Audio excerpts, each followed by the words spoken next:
So I wanted to talk a little bit about the early chapters of Genesis, because they're very controversial, and the problem with reading Genesis is that there's so much noise and the din of controversy and people angrily shouting at one another from across the room. It's Genesis, rather like the book of Daniel, only worse, is one of these things where people go to the barricades for. It's kind of one of these. You can tell whether the person's one of the sheep or the goats, whether they're the sons of light or the sons of darkness, by how they think about Genesis, that sort of stuff, you know. The whole biblical exegesis has been dramatically politicized.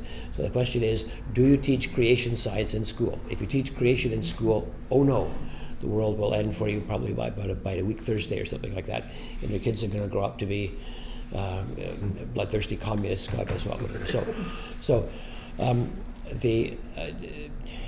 There's a lot of angry debate about it, and what tends to get lost in the midst of all of the noise and the shouting is what the text actually says. And so the temptation, of course, is for those that are of a more fundamentalist mindset, is to say the Bible is true, which it is, and true means historically true according to our canons of writing history and our historiography. The way that we write history books is the way that the ancients wrote history books, which of course it's nothing of the kind. And true means scientifically true. Yeah. We've kind of retreated from this a little bit since we got our butts kicked in the whole Galileo thing.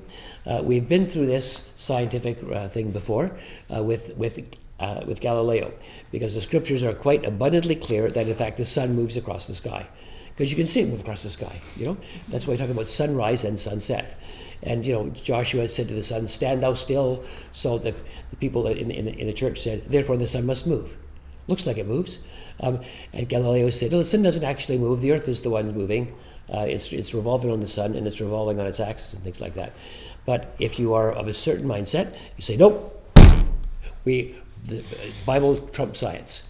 And it would if there was any conflict. Since there isn't any conflict, there's no actually trumping one way or the other going on. But so if you have a certain mindset that says the Bible teaches science, we more or less say, except for that Galileo thing, but in every other thing, now the Bible teaches science. So that the Genesis account of the creation of the world has to be scientifically correct. Okay, so if that's where you're at, then you tend, with what we know about science, we tend to read in to the Genesis account, even if it's not there. Fancy name for this is concordism, which is to say science and the biblical interpretation have to be in concord and agreement, one with another. So very often, sometimes when people are dramatizing the book of Genesis, when God says, "Let there be light," they say, "Oh, that's the Big Bang." You know, because we realize our bit of science says the universe began with the Big Bang, so "let there be light" must be the Big Bang, despite the fact that the text says absolutely nothing of the kind. The text says it's called day, and the absence of is called night. So, but the temptation is to read our science into it to make them fit. That means that you can only do that if you stop really reading the text carefully. But I would suggest, because it's the Word of God, you got to read it carefully. If you don't like what it says, tough for you, that's what it says, and you're going to have to somehow cope with it, one way or the other. Some fundamentalists are not very good at that, and they're determined to somehow rescue the text scientifically no matter what. So there's a journal called the Creation Science, the Creation Research. Hang on, what is it? Creation Research, Creation Science. I think it's Creation Science Journal. I'm having a senior's moment. Can you edit the tape to make me younger? Maybe not. But it was so what they're trying to do is they're trying to find little bits of science that will back up the biblical account. But again, you can only do it if you really, really don't read the thing.